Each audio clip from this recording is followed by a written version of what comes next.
merah lagi kalau ini dibiarkan. Bisa-bisa klaster TPS yang selama ini kemudian ditakutkan kehadirannya itu akan hadir kalau teman-teman KPPS itu tidak menjaga protokol kesehatan. Yang kedua adalah seandainya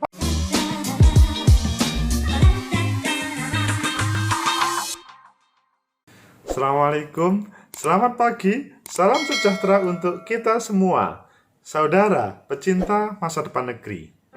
Alhamdulillah, perjalanan Pilkada 9 Desember itu berjalan dengan baik. Kemarin, Kompas TV memberikan 3 segmen untuk saya. Segmen pertama sudah kita review kemarin. Segmen kedua kita review sekarang, kita hubungkan dengan berita hari ini, yaitu 10 Desember. Tetapi sebelum kita mereview, ayo kita melihat sekitar 2 jawaban terkait dengan COVID-19 yang kita diskusikan dengan Mas Wahid kemarin di Kompas TV. Ayo kita lihat. Mas Agus, selamat siang Mas Agus. Selamat siang Mas Wahid. Ini pilkada dengan situasi yang dilematis. Di satu sisi masyarakat diminta untuk partisipasi, untuk berdemokrasi, untuk menyampaikan suaranya. Tapi di sisi yang lain juga harus menjaga protokol kesehatan. Bahkan di Jawa Timur pada akhir-akhir ini juga ada zona merah lagi sekalipun masih bisa ditekan. Mas Agus punya analisa? Ya, jadi saya sangat senang pagi hari ini melihat beberapa TPS yang ada di Surabaya, bahkan di Jawa Timur kita pantau. Meskipun memang ada beberapa yang KPPS-nya sudah mulai kecapean dengan ini agak diturunkan atau bahkan tidak dipakai. Semoga saja di akhir-akhir proses pemungutan suara di TPS mereka tetap menjaga protokol kesehatan sebagaimana surat edaran dari KPU RI nomor 1176. Karena kemarin sebelum coblosan itu ada 2 di Jember sama di Kota Blitar itu sudah mulai merah. Kalau hari itu diabaikan, bisa-bisa Jawa Timur menjadi merah lagi, maksudnya di 19 tempat itu menjadi merah lagi kalau ini dibiarkan. Bisa-bisa klaster TPS yang selama ini kemudian ditakutkan kehadirannya itu akan hadir kalau teman-teman KPPS itu tidak menjaga protokol kesehatan. Yang kedua adalah seandainya para pemilih sudah memberikan hak suaranya, segera saja pulang, tidak harus berkumpul, karena kalau mereka berkumpul berpotensi untuk menghadirkan klaster TPS ini. Kemudian untuk di Surabaya sendiri kita lihat antusiasme tinggi tapi tetap menggunakan protokol kesehatan. Saya lihat laporan dari teman-teman reporter juga sama di daerah-daerah lain juga seperti itu. Estimasi atau kira-kira perkiraan partisipasi pemilih terhadap pilkada pada siang hari ini? Kalau melihat dari perkembangan memang tidak semaksimal yang kita harapkan ya. Kalau dibanding dengan 2015 memang bertambah, tetapi ketika target 77,5% seperti di Surabaya terlalu berat, tapi di beberapa daerah masih bisa untuk 77,5%. Tapi yang lebih penting adalah bagaimana masyarakat bisa menggunakan haknya dengan baik dan bisa menghasilkan pemimpin terbaik. Itulah apa yang saya sampaikan pada segmen kedua atau pada siang hari. Meskipun segmen yang ditampilkan Kompas TV berbeda, tetapi untuk saya maksudnya kesempatan yang kedua pada siang hari kemarin 9 Desember 2020. Intinya bahwa ancaman COVID-19 itu berpeluang ada kalau pertama para penyelenggara KPU sama Bawaslu sampai KPPS itu tidak mengikuti protokol kesehatan.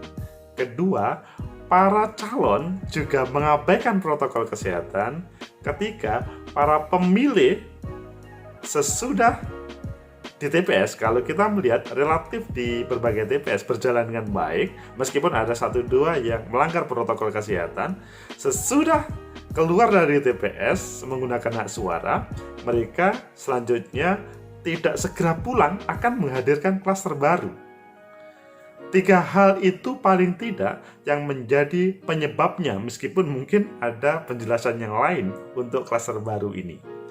untuk jawaban itu, ayo kita baca sebuah berita terkait dengan klaster COVID-19. Apakah ada atau tidak? Ada sebuah judul yang menarik, yaitu Jatim catat tambahan pasien positif COVID-19 capai 718 orang pada 9 Desember 2020. Ini sebuah berita yang ditampilkan oleh Liputan 6. Liputan6.com, Jakarta, Jawa Timur, Jatim mencatat lonjakan kasus positif COVID-19 pada Rabu 9 Desember 2020 tercatat tambahan kasus harian COVID-19 di Jawa Timur sebanyak 718 orang. Banyak ya? Ya, 718 orang itu yang tercatat. Pasti ada yang belum tercatat. Dengan demikian, total kasus COVID-19 di Jawa Timur mencapai 66.817 orang. Tambahan harian pasien positif COVID-19 di Jawa Timur termasuk terbanyak keempat di Indonesia. Keempat. Demikian mengutip laporan media harian COVID-19 9 Desember pukul 12.00 waktu Indonesia Barat. Itu yang sekali lagi tercatat. DKI Jakarta catat tambahan harian pasien positif COVID-19 terbanyak dan mencapai 1.217 orang, diikuti Jawa Barat 908 orang, Jawa Tengah 735 orang, dan Jawa Timur 718 orang. Tentunya di dalamnya ada Surabaya. Sementara itu, pasien sembuh dari corona COVID-19 bertambah 358 di Jawa Timur. Total pasien sembuh dari corona COVID-19 mencapai 58.097 orang. Tambahan harian pasien sembuh dari corona 19 di Jawa Timur termasuk terbanyak ketiga di Indonesia, maksudnya yang sudah sembuh. DKI Jakarta mencatat tambahan harian pasien sembuh dari COVID-19 sebanyak 1.064 orang, disusul Jawa Barat 546 orang, dan Jawa Timur 358 orang. Itu adalah sebuah informasi terkait penambahan yang terkena pasien positif COVID-19 718 orang di Jawa Timur. Di Surabaya tentunya bagian dari situ. Saudara, pecinta masa depan negeri, sebuah catatan, kalau hal ini tidak segera kita antisipasi, maka bisa bertambah karena proses pilkada belum selesai. Rata-rata calon itu menunggu hasilnya dengan rekapitulasi yang ditampilkan oleh penyelenggara pemilu, yaitu Komisi Pemilihan Umum. Kalau Pilwali, ya KPU Kota. Kalau pilihan bupati, maka ya KPU Kabupaten Kota, atau Pilgub, maka KPU Provinsi. Pada kesempatan ini, mereka sedang menunggu bagaimana yang benar atau mana data yang benar yang akan dijadikan sebagai patokan. Apakah mereka bisa menerima atau tidak terkait dengan hasil rekapitulasi terakhir. Kalau bisa diterima, maka prosesnya segera disampaikan kepada Depdagri, Mendagri, atau kepada gubernur. Ya tentunya sesuai dengan levelnya, selanjutnya di SK-kan dan kemudian dilantik untuk menjadi wali kota, menjadi bupati, ataupun gubernur. Pada kasus Surabaya, maka menunggu KPU Kota Surabaya, kalau sudah diterima maka segera diproses. Tetapi kalau tidak, maka ya ada waktu, ada kesempatan bagi yang kalah. Siapapun yang kalah kita tidak tahu karena keputusan KPU Kota Surabaya belum, meskipun sudah ada quick count. Nanti kalau misalkan belum puas, maka ada sebuah tempat yang digunakan untuk menyampaikan ketidakpuasan, bukan dengan demonstrasi, bukan dengan membakar, atau misalkan memberikan ancaman terhadap penyelenggara. Cukup menyampaikan permohonan kepada Mahkamah Konstitusi untuk mengajukan permohonan, dalam bahasa lainnya itu kan menggugat KPU, bukan menggugat yang lain, menggugat KPU, keputusan KPU, karena yang memutuskan adalah KPU, meskipun KPU itu sifatnya hanya melaksanakan apa yang seharusnya dilaksanakan oleh regulasi, meskipun nanti ada pihak terkait, misalkan pasangan yang menang ataupun yang lainnya. Ya, kita nggak tahu, semoga saja bisa diterima. Tetapi seandainya tidak bisa menerima, ada langkah hukum. Tetapi keputusan Mahkamah Konstitusi apapun yang terjadi, apakah diterima ataupun ditolak atau tidak diterima permohonannya, maka itu adalah final dan mengikat. Tidak ada usaha lain, misalkan banding ataupun usaha-usaha yang lain. Apalagi melaksanakan demonstrasi atau memberikan ancaman-ancaman yang lain. Saya yakin yang terjadi di kota Surabaya, di seluruh Jawa Timur, dan di seluruh Indonesia, mereka patuh terhadap regulasi, bahwa tahapan-tahapan itu diikuti dengan benar, sehingga pada kesempatan ini maka mereka perlu menghormati.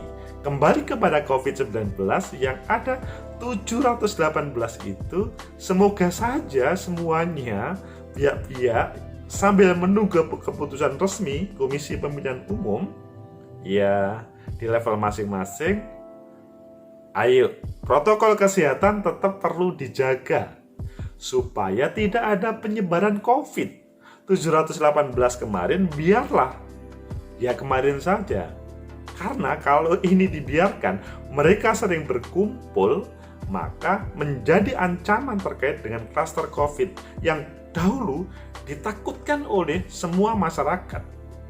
Yang menjadi perhatian kan, tidak ada masyarakat yang ingin mati gara-gara memberikan hak suaranya, memberikan sesuatu untuk negeri dalam pemilihan pemimpin, wali kota, bupati, ataupun gubernur tersebut.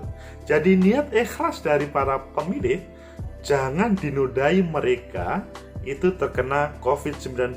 718 orang di Jawa Timur, segera saja mereka diisolasi oleh para petugas, baik di rumah sakit, atau bahkan kalau misalkan rumah sakitnya tidak mampu, isolasi mandiri dengan pantauan para petugas medis, petugas kesehatan.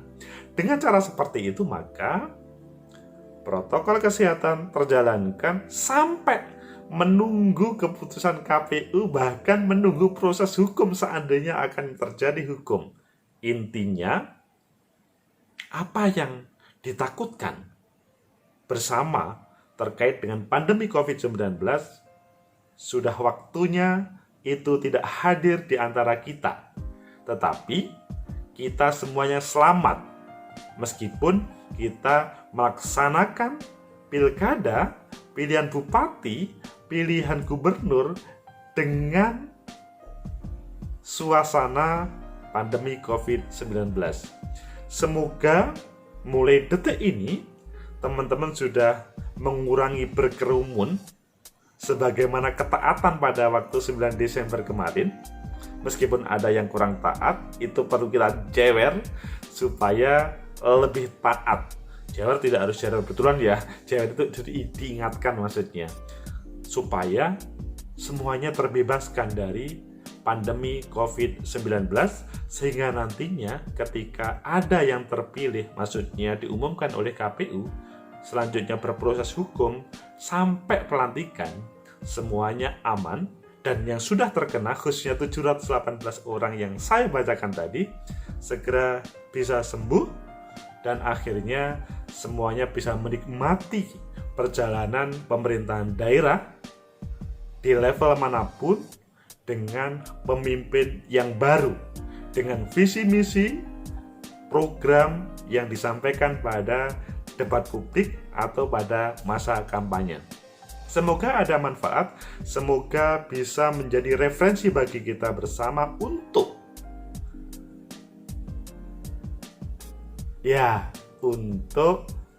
membentengi diri kita semua dari pandemi COVID-19. Like, subscribe, comment, and share. Sampai jumpa.